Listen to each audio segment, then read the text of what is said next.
Good evening সকলকে। আজ এত গ্রসারি ছিল তাই ভেবে পাচ্ছিলাম না কি রান্না করব। তাই বানিয়ে নিয়েছিলাম সিলভার কাপ ফিশ পাকোড়া কারি।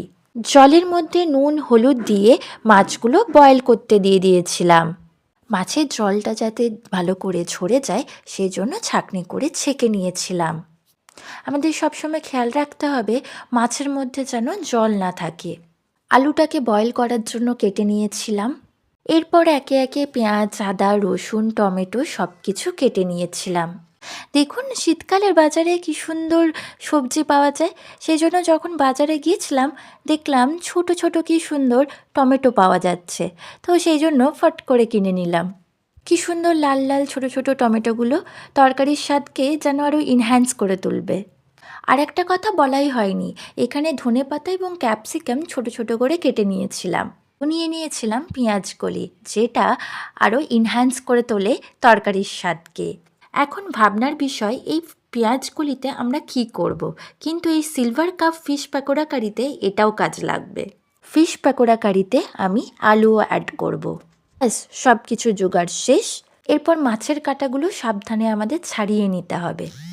এরপর প্রশ্ন উঠতেই পারে যে মাছের কাঁটা কেন ছাড়াচ্ছি, কারণ মাছগুলোকে আমাকে মেখে নিতে হবে যে বয়েল আলুটা করতে দিয়েছিলাম তার সাথে। আচ্ছা, আপনাদের মনে হয় না যে শীতকালে মাছের মিষ্টিকে আরও যেন বাড়িয়ে তোলে? তাই অনেক রকম রেসিপি আমরা এখানে ট্রাই করতে পারি, তাই না? অনেক কথা বললাম, চলুন এবার কাজে আসি। পেঁয়াজ আদা রসুনের পেস্টটা হাফ পরিমাণ অ্যাড করলাম নুন হলুদ ধনে জিরে গোলমরিচ বেসন। এরপর ওয়েল মিক্স করে নেব। এখানে আরও কিছু কথা আমি অ্যাড করতে চাই। জীবনে হেরে গেলে চলবে না বস। জীবনে ঘাত প্রতিঘাত পিছুটার নেগেটিভ পার্সন অনেক আসবে। তোমাকে তোমার মতো করে বাঁচতে হবে।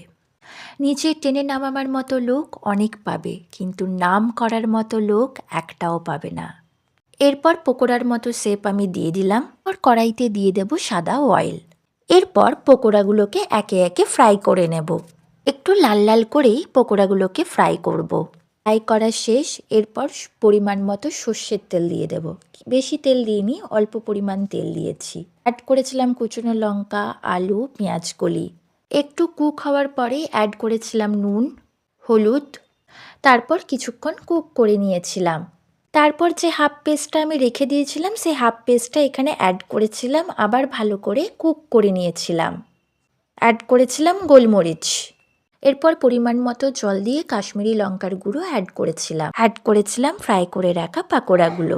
Complete silver cup fish pakora curry. আজকের জন্য টাটা সকলকে।